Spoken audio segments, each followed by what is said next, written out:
और चलिए आगे बढ़ते हैं। खबर सीकर से है। शहीद सुभाष चंद्र की पार्थिव देह उनके घर सीकर पहुंची है। सैनिक सम्मान के साथ अंत्येष्टि की जाएगी। जिला सैनिक कल्याण कार्यालय में रखवाई गई है पार्थिव देह। सैन्य सम्मान के साथ उनकी अंत्येष्टि की जाएगी। फतेहपुरा से शाहपुरा तक तिरंगा यात्रा भी निकाली जाएगी। जम्मू कश्मीर में शहीद हुए थे सुभाष चंद्र। आईटीबीपी जवानों की बस खाई में गिर गई थी। अमरनाथ से ड्यूटी कर जब सभी जवान लौट रहे थे तब ये बड़ा हादसा हुआ था, जिसमें ये लाल भी प्रदेश का शहीद हो गया था। और आज उनकी पार्थिव देह पहुंच चुकी है सीकर और आज उनका सैनिक सम्मान के साथ अंतिम संस्कार भी किया जाएगा, अंत्येष्टि की जाएगी।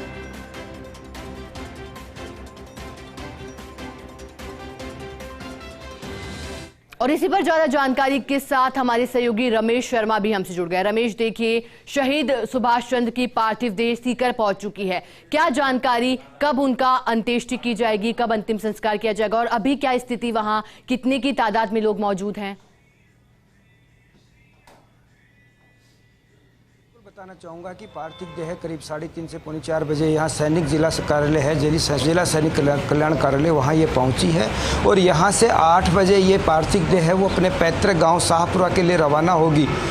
और इसी के साथ गांव में गमहीन का माहौल है, क्योंकि उन्होंने अपना लाडला खोया है। शेखावटी का एक लाडला फिर शहीद हुआ है। अपने कर्तव्य निष्ठा के साथ ड्यूटी करके ये अमरनाथ से आ रहे थे, उसी दौरान ये हादसा हुआ। आईटीबी की बस है वो खाई में गिरी, जिसमें से 7 जवानों की मौत हुई। इसमें सीकर का लाडला है सुभाष, वो भी शहीद हुए हैं। तो कहा जा सकता है कि शेखावटी के लाल ने फिर देश के लिए एक शहादत दी अपने कर्तव्य निष्ठा और ड्यूटी करते समय। और इस समय हम जिला सैनिक कल्याण कार्यालय में खड़े हैं, जहाँ मैं विजुअल्स के जरिए दिखाना चाहूँगा कि पार्थिव देह यहाँ पहुँची है। अभी जवान यहाँ पहुँचे हैं। यहाँ से तिरंगा के रूप में उनके गांव के लिए यहाँ रवाना होगी और इसके बाद फतेहपुरा जो गांव है वहाँ से शाहपुरा के लिए बाइक रैली और यहाँ से सम्मान के साथ वो पार्थिव देह अपने पैतृक गांव पहुँचेगी, जहाँ सैनिक सम्मान के साथ इनकी अंत्येष्टि की जाएगी। लेकिन फिलहाल जो पार्थिव देह है वो जिला सैनिक कल्याण कार्यालय में पहुँची है और यहाँ से अब करीब 1 घंटे बाद तिरंगा यात्रा के रूप में यहाँ से ये जवान है जो लाडले की जो अंतिम यात्रा है वो यहाँ से शुरू होगी। गांव वालों का जो पहुँचना है वो यहाँ जिला सैनिक कल्याण कार्यालय से शुरू हो गया है और कुछ गांव के लोग हैं वो मेरे साथ जुड़े हुए भी हैं। किस तरीके से उनका जीवन बीता था, क्या उनकी प्रेरणा थी, किस तरीके से वो उनका लालन पालन हुआ, पढ़ाई कहाँ हुई, शिक्षा दीक्षा कहाँ हुई, तो इनके साथी है वो हमसे जुड़े हैं, बात कराते हैं उन्हीं से। हाँ, जब से सुभाष कुमार के शहीद होने का समाचार गांव में मिला है, चारों तरफ गमगीन माहौल है। सुभाष हमारे गांव का लाडला था। शुरुआती शिक्षा हमारे गांव शाहपुरा में इनकी 10th क्लास तक पढ़ाई हुई और इनके ताऊजी भी डिफेंस सेवा में है। उनकी प्रेरणा से ही सुभाष जो है देश सेवा के लिए गए थे, देश सेवा में चयनित हुए थे और एक साधारण परिवार से बिलोंग करते हैं, किसान परिवार से बिलोंग करते हैं। 3 भाई बहन हैं। सुभाष सबसे बड़े थे 3 भाई बहनों में और अभी 2 महीने पहले गांव में छुट्टी काट के वापस गए थे और गांव में गमगीन माहौल के साथ साथ इस चीज़ का गर्व भी है कि हमारा लाडला देश के लिए शहीद हुआ है। शेखावाटी की धरती जिस बलिदान के लिए जानी जाती है, आज सुभाष ने दोबारा से उस शेखावाटी धरती का मान बढ़ाया है और देश में हमारी शेखावाटी का मान बढ़ाया।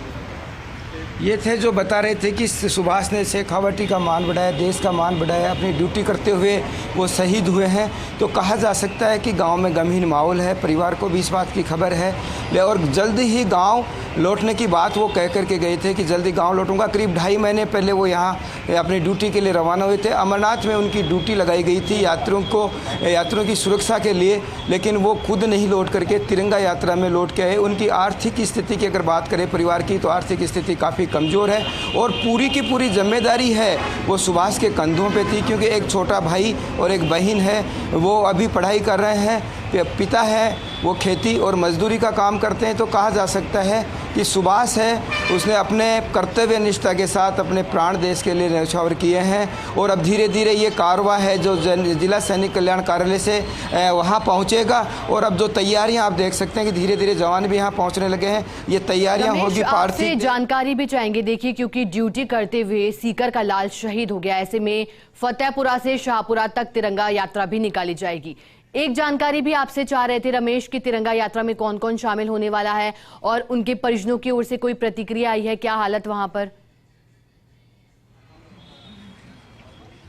बिल्कुल बताना चाहूँगा कि देखिए परिजनों की तो स्थिति आप समझ ही सकते हैं कि जब कोई भी अब लाडला शहीद होता है तो कहीं न कहीं परिवार के जो लोग हैं वो आप समझ सकते हैं कि उनके ऊपर तो दुखों का पहाड़ है। लेकिन ये भी उन्होंने कहा है कि जब देश सेवा में कोई लाडला कोई शहीद आता है, शहीद होता है देश सेवा में, वहाँ अगर कोई तिरंगे में अगर किसी का शव आता है तो एक गर्व की बात होती है, क्योंकि शेखावटी के जो लाडले हैं वो हमेशा देश सेवा में आगे रहे हैं, उनकी पार्थिव देह है वो तिरंगे में पहुँचे तो एक गर्व की बात है। लेकिन देखिए माता पिता हैं, पूरे परिवार की जिम्मेदारी, तो कहा जा सकता है कि कहीं न कहीं देखिए परिवार पे तो दुखों का पहाड़ है, लेकिन गर्व की बात है कि उन्होंने कर्तव्य निष्ठा के साथ अपनी ड्यूटी निभा रहे थे और उसी दौरान ये शहीद हुए हैं।